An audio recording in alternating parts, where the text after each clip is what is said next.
শেষ পর্যন্ত আনুষ্ঠানিকভাবেই 2026 টি-20 বিশ্বকাপ থেকে বাংলাদেশকে বাদ দিয়েছে আন্তর্জাতিক ক্রিকেট কাউন্সিল আইসিসি। বাংলাদেশের পরিবর্তে আসরে খেলবে স্কটল্যান্ড। এই তথ্য জানিয়েছে ক্রিকেট ভিত্তিক ওয়েবসাইট ক্রিকবাজ।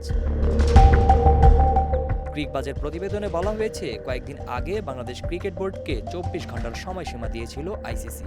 নির্ধারিত সময়ের মধ্যে আইসিসির নীতিমালার সঙ্গে সাংঘর্ষিক দাবিগুলো থেকে বিসিবি সরে না আসায় চূড়ান্ত সিদ্ধান্ত নেয় বিশ্ব ক্রিকেটের নিয়ন্ত্রক সংস্থা। প্রতিবেদনে আরও বলা হয়েছে, আইসিসির প্রধান নির্বাহী কর্মকর্তা সঞ্জু গুপ্তা আইসিসি বোর্ডকে চিঠি দিয়ে জানায় বিসিবির দাবিগুলো আইসিসির নীতির সঙ্গে সামঞ্জস্যপূর্ণ নয়। সেই চিঠির অনুলিপি বিসিবি সভাপতি আমিনুল ইসলামকেও পাঠানো হয়েছে। ক্রিকবাজ জানায়, বাংলাদেশকে সরিয়ে নেওয়ার সিদ্ধান্ত কার্যত সময়ের ব্যাপারই ছিল। সহযোগী দেশ স্কটল্যান্ডকে শেষ পর্যন্ত বদলি দল হিসেবে চূড়ান্ত করা হয়। দুবাই ও এডিনবরার মধ্যে যোগাযোগও হয়েছে বলে প্রতিবেদনে উল্লেখ করা হয়েছে। এই পরিবর্তনের ফলে স্কটল্যান্ড খেলবে গ্রুপ সিতে।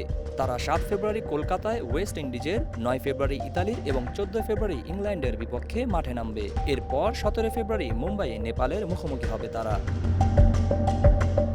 স্কটল্যান্ড ক্রিকেটের প্রধান নির্বাহী ট্রুডি লিন্ডব্লেডের পক্ষ থেকে এখনও কোনো আনুষ্ঠানিক প্রতিক্রিয়া পাওয়া যায়নি।